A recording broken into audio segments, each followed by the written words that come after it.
നമ്മുടെ വീടുകളിലൊക്കെ ചില പൂച്ചകളെ വളർത്താറുണ്ട്. നമ്മുടെ സ്വീകരണ മുറിയിലെ അതിഥികൾക്കായി വെച്ചിട്ടുള്ള വലിയ വില കൂടിയ കസേരകളിലൊക്കെ ഈ പൂച്ച വന്ന് വിശ്രമിക്കാറുണ്ട്. ആ പൂച്ച ഗ്രഹനാഥനോടൊപ്പം കിടപ്പുമുറിയിലും പലപ്പോഴും കിടക്കാറുണ്ട്. നല്ല ഭക്ഷണം, ഏറ്റവും വിലപിടിപ്പുള്ള ഭക്ഷണം, വില കൂടിയ കാറ്റ് ഫുഡൊക്കെ മേടിച്ച് ഈ പൂച്ചകൾ കൊടുത്ത് വളർത്താറുണ്ട്. വലിയ സ്നേഹ വാത്സല്യത്തോടെ പൂച്ചയെ നാം തലോടാറുണ്ട്, കരുതാറുണ്ട്. എന്നിട്ട് പൂച്ച ചിലപ്പോഴൊക്കെ തന്നെ ഗ്രഹനാഥനെ തന്നെ മാന്തുന്ന സ്വഭാവം കാണിക്കും. അത്തരത്തിലുള്ളൊരു നിലപാടാണ്. എവിടെ നിന്ന് ഈ കാറ്റ് ഫുഡ് വരുന്നു, അല്ലെങ്കിൽ അതിന് വില കൂടിയ ഭക്ഷണം എവിടെ നിന്ന് ലഭിക്കുന്നു എന്നത് പോലും തിരിച്ചറിയാൻ കഴിയാത്ത തരത്തിൽ അത് മാന്തുന്ന സ്വഭാവം കാണിക്കാറുണ്ട്.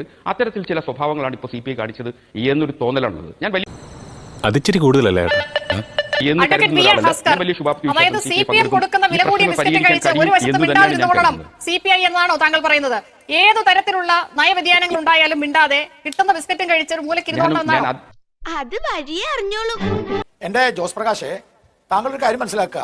യജമാനന്റെ പോക്കറ്റിലെ വളർത്തുപൂച്ചയാണ് CPI എന്ന് പറയുന്നത് എന്ന അഭിപ്രായമാണ് രാഷ്ട്രീയ നിരീക്ഷകൻ ഇവിടെ പറഞ്ഞത്, CPMന്റെ പ്രതിനിധി പറഞ്ഞത്. അപ്പൊ ഈ വളർത്തുപൂച്ചയെ എല്ലാ കാര്യവും അറിയിക്കണമെന്നില്ല. വീട്ടിലെ എല്ലാ കാര്യവും യജമാനൻ വളർത്തുപൂച്ചയെ അറിയിക്കണമെന്നില്ല. അതുകൊണ്ടാണ് നിങ്ങളെ ക്യാബിനറ്റ് യോഗത്തിൽ ഒന്നും വിളിക്കാതിരുന്നത്. അതാണ് അതിന്റെ യഥാർത്ഥ ചിത്രം എന്നാണ് അദ്ദേഹം പറഞ്ഞത്. ഇനി അതല്ല, വളർത്തുപൂച്ചയ്ക്ക് നട്ടലുണ്ടെങ്കിൽ നിങ്ങൾ ഈ നിലപാടിൽ ഉറച്ചു നിൽക്കുമോ? ഞാൻ നിങ്ങളെ വെല്ലുവിളിക്കുകയാണ്. നിങ്ങൾക്ക് ഈ നിലപാടിൽ ഉറച്ചു നിൽക്കാനുള്ള ഒരു അന്തസ്സായ രാഷ്ട്രീയത്വം ഉണ്ടോ? ഒരു മാറ്റവും വരാൻ പോകുന്നില്ല. ഒരു മാറ്റവും വരില്ല. നിങ്ങൾ വേണം നോക്കിക്കോ. പക്ഷെ നിങ്ങൾ വാലാട്ടി ആ ബിസ്ക്കറ്റും കഴിച്ച് നിങ്ങൾ നിൽക്കും. അതിനപ്പുറം ഈ നാട്ടിലെ ജനങ്ങളെ കൺഫ്യൂഷനാക്കാന്നല്ല അതൊരു ചുക്ക് നടക്കില്ല. ആ തേണ്ടി RDPയുടെ തൊലി ഇരിക്കുകയാണ് ഉത്തമ. സഹിക്കുക അല്ലാതെ എന്ത് ചെയ്യാം.